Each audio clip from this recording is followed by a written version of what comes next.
I saw over 200 bands live in 2025, and most of the shows were great. But today, we're talking about the 7 shows that didn't just flop, some of them flat out betrayed me. We're talking about legends that used shortcuts, bands that I love having a very bad day, and a hero who broke my 80s school disco heart in front of 30,000 people. These are my 7 biggest live disappointments of the year. When I went to see this band back in February, I had super high expectations because I had seen them 2 years earlier delivering one of the best concerts that I've ever seen in my life. But the show this year never took off. Let's rewind the clock and see what I had to say about Pantera back in February. I immediately noticed that something was off. The place was empty, not just like people are running late empty, but more like worryingly empty. Let's talk positives first. The band was definitely on point. The stage production was just perfect. And it felt like Phil Anselmo really wanted this show to be a great show. Or maybe he just knew that the vibe wasn't there and he was trying to fix it. Then the issues. The crowd. Right up front, they were having a lot of fun. There were circle pits, there were crowd surfing and all that stuff. But in the stands, it was pretty liveless. 2 years ago, it was crazy the whole fucking time. This time around, it felt more like a grandma's funeral.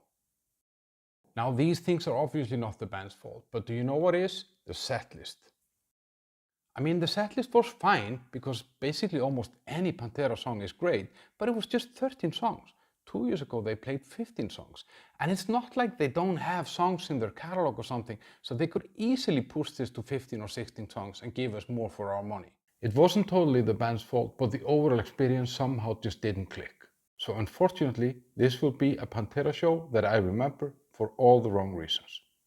And speaking of shows that don't click, next up is a band that got a festival slot that felt more like a punishment than an opportunity. This one was doomed to fail. The band came on the second stage on a 2-stage festival right after Carcass delivered a killer set.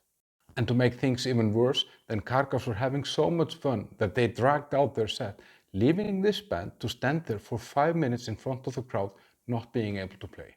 They came on after Carcass, and that was like a Rocco Siffredi moment. You come home, Rocco is leaving your bedroom, you just don't go in there. This was probably the toughest slot at the festival, so the energy never really took off. But who knows, maybe in a different festival, different time, it might have been better, but nothing happened there. So in case you bump into Rocco, please tell him I said hi. Next up is a band that I really love, and their new album is on my list of albums of the year, so this one really hurts. I've seen Paradise Lost deliver some amazing shows in the past, but this one just didn't seem to fly. Let's see what I had to say about that back in August. But my expectations were sky high. I thought they would be one of the best bands at the festivals. They had great songs as always, but I've seen them so much better and I know I will see them better again. This just wasn't their night. They seemed to struggle with the sound, the vocals were almost not audible, and one of the guitar felt missing in the beginning, so it never really felt like it took off. This experience just proved to me that even if you have great music, it's a great band, you can really have an off day. But I'm gonna see them again next summer, and I'm sure that they will do more than make it up to me. Okay, on number 4. This is where I actually stopped being a fan and I became a full-blown detective. It started off great, but then it felt too great, and then I realized Wasp are using backing tracks and lip syncing. And a 69-year-old Blackie Lawless with a history of serious health issues was all over the stage with way more energy than I expected. But after a while it just felt too perfect, and when they played Love Machine, I noticed something. The vocal track kept playing when Blackie moved away from the mic. It left me torn because as much as I loved the show and had fun there, I had this nagging doubt. How much of this is real and how much is recorded? So I spent a few hours checking out videos from concerts from 2-3 years ago and all the videos that I shot there, and sure enough, Wasp are using backing tracks.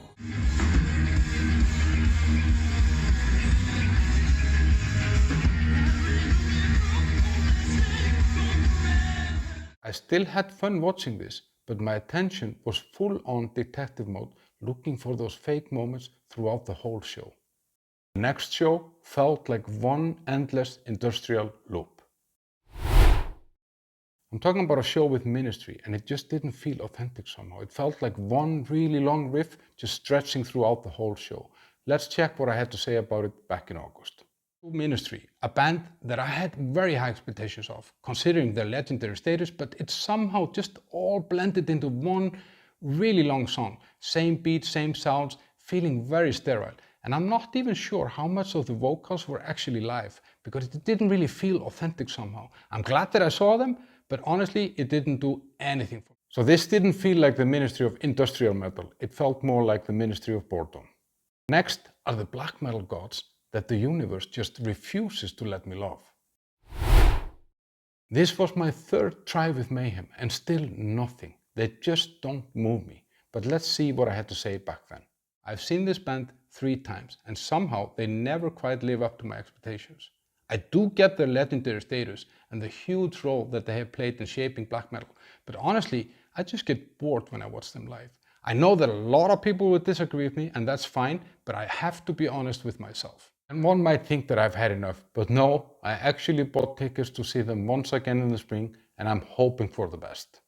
And the first spot goes to a guy that soundtracked all my failed attempts at girls in the school disco back in the 80s. When I saw that Billy Idol was one of the headliners at Copenhell, I got stupidly excited. I went to countless school discos in the 80s where we screamed lyrics to Moni Moni, Hot in the City, all of that to try to impress girls. But I didn't get what I wanted, neither with the girls back in the 80s, nor now with Billy Idol. Let's see what I had to say back in June. I do love a lot of Billy Idol songs, no question, but the performance came off a bit sterile. It was like it never really connected with the crowd somehow. So it felt more like phony phony than Moni Moni. But the guy is 69 years old, he can still sing and he still sports a six-pack and now 30,000 more people have seen that six-pack. This was a nostalgia dream that totally betrayed me. And in hindsight, I'm not even sure that Billy Idol should be one of the headliners in a festival that has hell in the name of it.